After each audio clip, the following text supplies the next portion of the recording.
Hello everyone, and welcome to Etellan. We've revamped Frankie, we've revamped Draculaura, and we've revamped Claudine.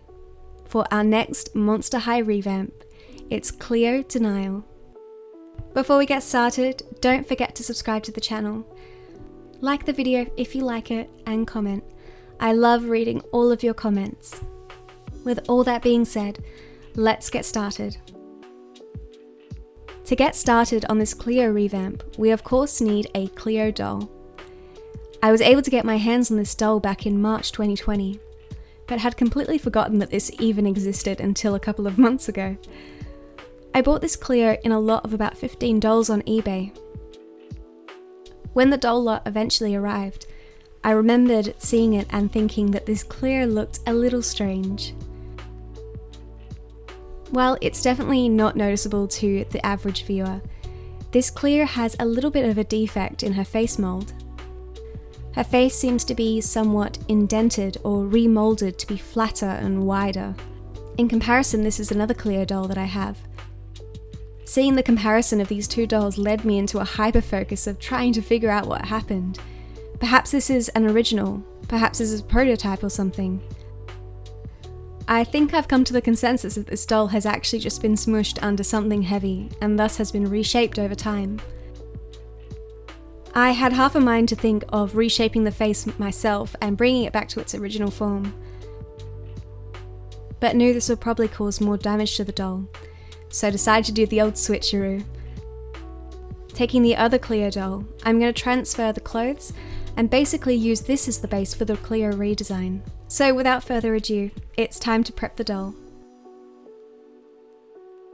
To start, I'm going to remove all the factory hair, by first cutting it away with some scissors, then dunking the head in some hot water to remove the head.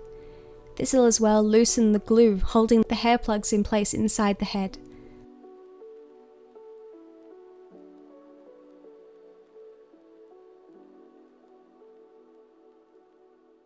Grabbing some pliers, I can wiggle the tool around it inside the head to remove the plugs and extract them through the neck peg.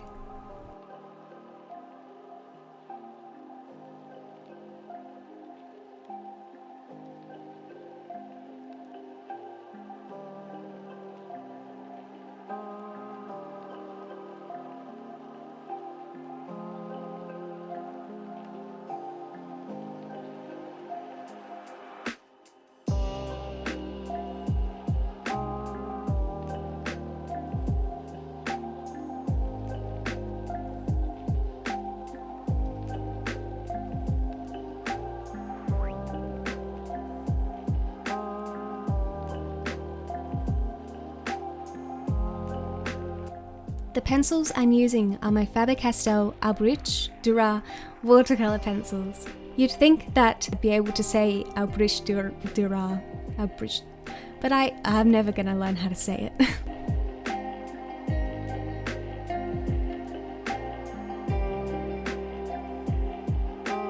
So I had actually started this doll back in September, but ended up not editing the video until now. Of course, a month or more between creation and editing is a while, and it ended up leading me down a research rabbit hole of sorts. To those who are unfamiliar with the Monster High brand, the doll range's characters represent the children of famous monsters.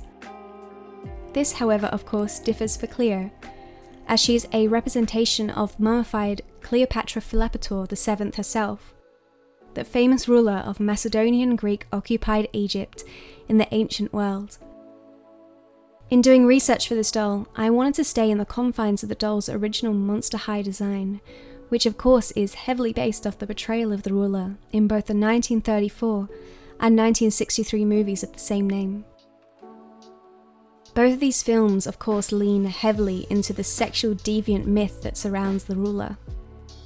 Whilst being a calculating ruler, who within a few short years went from exiled to having her statue displayed within the Temple of Venus in Rome itself, Cleopatra has unfortunately fallen victim to historical character assassination, belittling her power play and rise as nothing more than a byproduct of the evil, bewitching powers of her sexual deviancy.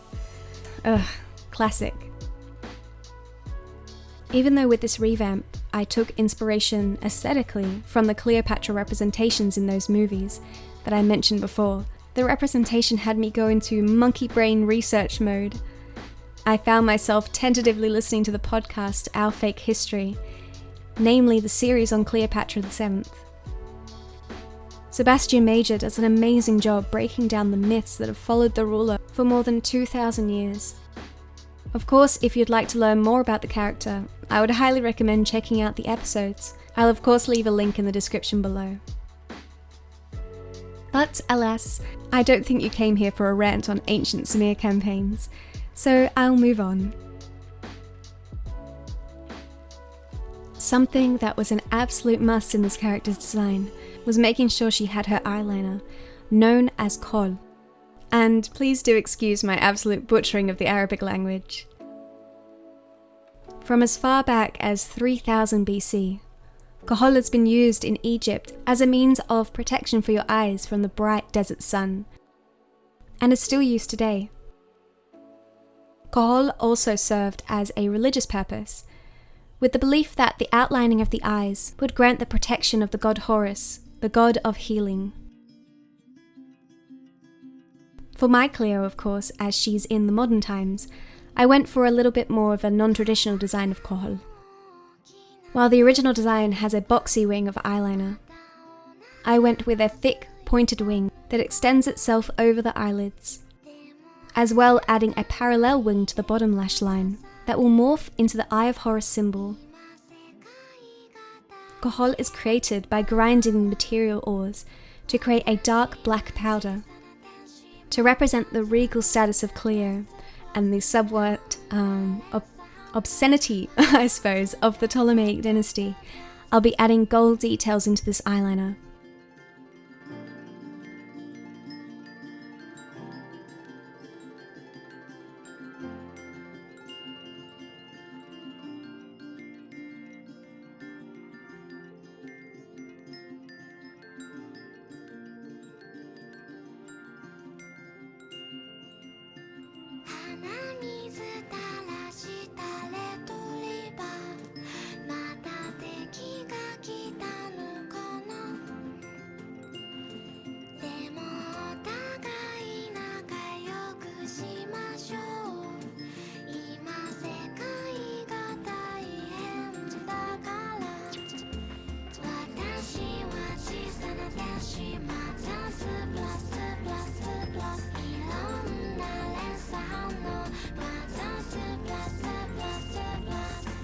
At this point in the face-up, absolute disaster.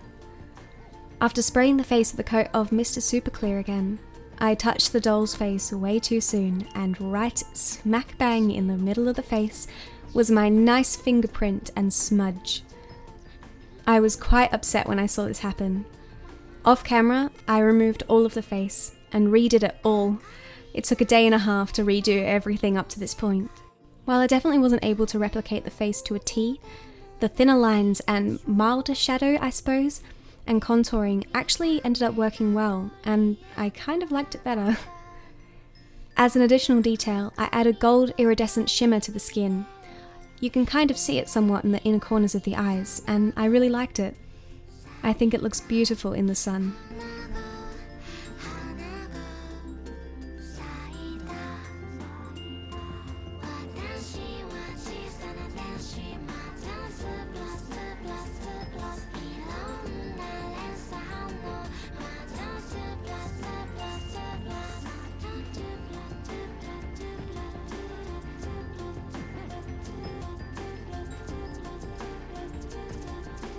Off camera, I added the iris details and some eyelashes using paint. With a fine line detail brush and a tremendously steady hand, I'm going to be adding the gold Kohol now. As a tip, when using metallics on a face-up or a mini or anything like that, it's so important to remember that adding the varnish layer on top of your metallic will cloud your paint. This isn't a disaster. You don't need to stress. Metallics must be used as the last step to a face-up. Once you've put your finishing varnish on, just re-go over that again, and it will give you that fantastic shimmery look. I remember the first time I did it and it clouded. It was terrifying. I thought that I'd ruined it, but you know, you just have to add another layer and it will be fine.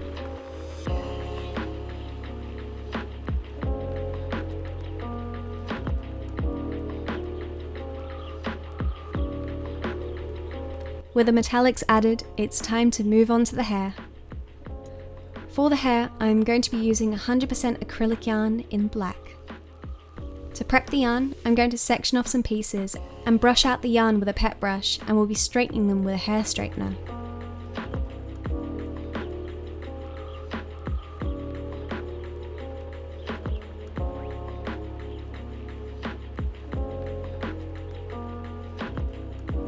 Once that's all done, it's application time. First things first, building up the fringe. When creating doll hair, I like to work with the front and the back as two separate pieces, as I'm able to get greater control in creating specific styles that way. CLEO has gold tinsel-like material that runs through her hair.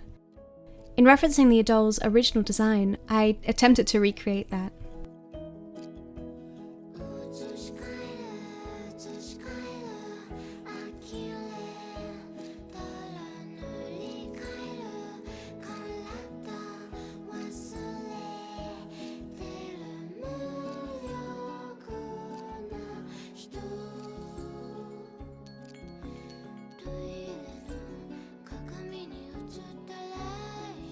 I was so lucky to have found this gold cord-like material at my local dollar shop, and thought it was perfect to replicate the gold hair strands. Pulling the cord apart reveals these wonderful hair-like strands. Mimicking the style of the original doll, I just placed those gold strands on the topmost layer of the hair.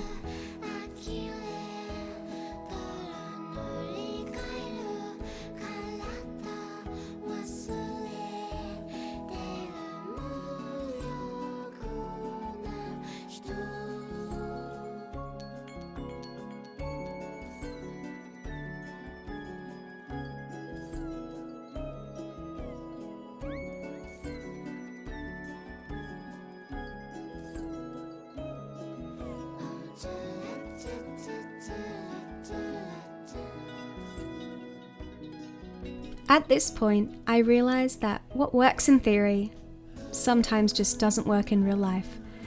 Not only did the hair look somewhat like those crappy tinsel wigs that you get at a party shop, but also the gold thread, for the life of me, I could not get it to sit down smooth. It would continuously just stick out, just vertical all the time, and ended up just looking so messy. So sadly, goodbye to my gold highlight hair dreams. In the meantime, I'm just going to start applying the rest of the wefts to the head, razoring the hair as we go. I wanted to make sure that the hair was really smooth and slick, and quite taut to the head, as to replicate that blunt Egyptian style hair that you see in ancient hieroglyphs.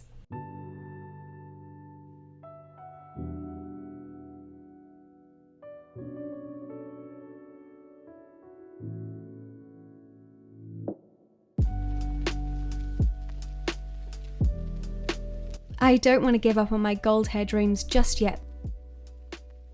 Referencing the Cleopatra depictions in both Elizabeth Taylor's film and the Assassin's Creed Origin game, I decided to try my hand at replicating those gold beaded hair accessories, in hopes of making it somewhat of a casual style that would fit in with this doll's body. I grabbed those gold hair strands again, and will be braiding them into the yarn fibre.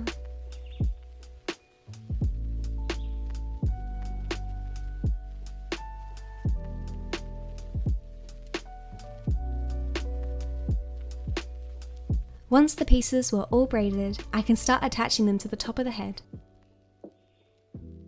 For this hairstyle, there will be 4 braids on each side, with 2 additional braids that will overlap the fringe that will be sewn into place.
As a last step, as always, before reattaching the head, it's time to add that gloss varnish to the lips and the eyes.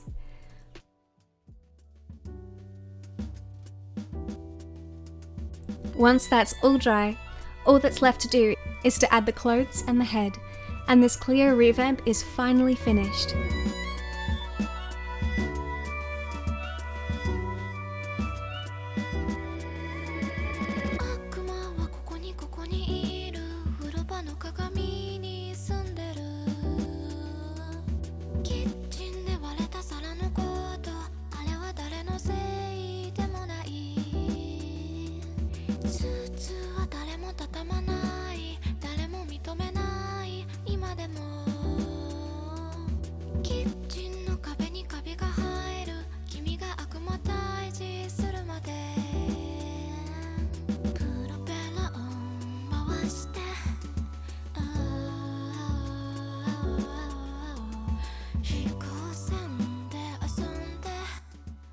A new Monster High doll to the collection. I'm so happy this is finally finished.